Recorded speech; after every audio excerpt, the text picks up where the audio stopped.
කල්ප 91කට කලින් ලෝකේ පහළ වුණා විපස්සී කියලා බුදුවරයෙක්. කවුද? විපස්සී. අහලාද නේද? සත්බුදුවරුන්ගෙන් පළවෙනි බුදුරජාණන් වහන්සේ. ඒ විපස්සී බුදුරජාණන් වහන්සේ උපදින්නට කලින් අබුද්ධෝත්පාද කාලයක ලෝකේ පහළ වුණා පසේ බුදුවරු දෙදෙනෙක්. ඒ පසේ බුදුවරු දෙදෙනාගෙන් එක නමකට ටිකක් අසනීපයක් වුණා. ඉතින් අනිත් පසේ බුදුරජාණන් වහන්සේ දවසක් පිණ්ඩපාතේ වැඩියා. උන්වහන්සේගේ රෝගාබාධයටත් මේ යමක් අරගෙන එන්නේ. ඒ කාලේ හිටියා සහෝදරයෝ දෙන්නෙක් බොහොම කුළුපගයි. ඒ දෙන්න මේ උක් වගාවක් කරා. උක් ගස් වැව්වා. අයියයි මල්ලි. ඉතින් දෙන්නගෙම වගාව. දවසක් මල්ලි ගියා උක් දණු ටිකක් ඒ කියන්නේ වත්තත් සුද්ධ කරලා උක් දණු ටිකුත් අරගෙන එන්න.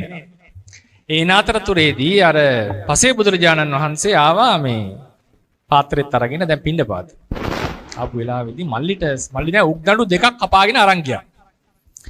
ගියපු වෙලාවේදී පසේ බුදුහාමුදුරුවෝ දැක්කම හිතුණා පූජා කරන්නට ඕනේ කියලා තමන්ගේ උක් දණ්ඩ පූජා කරා. උක් දණ්ඩේ තිබිච්ච යුෂ ටික පූජා කරා. එතන උන්වහන්සේ එතුමා දුටුවා උන්වහන්සේක වළඳන්නේ නැතුව අරගෙන යන්න යනවා. එතකොට මොකද මේ අපේ එක ස්වාමීන් වහන්සේ කෙනෙක් ඉන්න උන්වහන්සේට අසනීපයි උන්වහන්සේටයි මම මේ අරගෙන යන්නේ. කිව්වා නෑ ඔබ වහන්සේ ඔක වළඳන්නකෝ.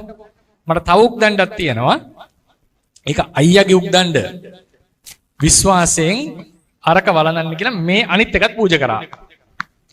ඊට පස්සේ ප්‍රාර්ථනාවක් සිද්ධ කරා. මොකද්ද? මට සියලු භවභෝග සම්පත් විඳලා සංසාරයේ සැප විඳලා දිව්‍ය මනුස්ස සම්පත් විඳලා අවසානයේ නිවන් දකින්න ලැබේවා කියලා ප්‍රාර්ථනාවක් කරා. ගිහිල්ලා අයියට පණිවිඩය කිව්වා. අයියත් සතුටු සිතෙන් අනුමෝදන් වෙලා හිතුවා ප්‍රාර්ථනා කරා මගේ උක් දණ්ඩේ පූජාවෙන් මල්ලි තමයි දුන්නේ. නමුත් දැන් යාගෙන අයිතිය මගේ උක් දණ්ඩේ පූජාවෙන් මට ඉක්මනින්ම නිවන් දකින්න ලැබේවා කියලා. මේ දෙන්නම දැන් කාලක්‍රියා කරලා හංසවති බන්දුමති කියන නගරේ උප්පත්තිය ලැබුවා. විපස්සී බුදුරයන් වහන්සේ ඉපදිලා ධර්මයේ දේශනා කරනකොට මේ දෙන්නම බණ ඇහුවා. මොකක් වුණා කියලාද හිතන්නේ? අයියා ලහිලහියේ නිවන් දකින්න ප්‍රාර්ථනා කරපු අයියා ඒ භවයේම කාම සම්පත්තිය අතහැරලා මහාන වෙලා රහත් වුණා.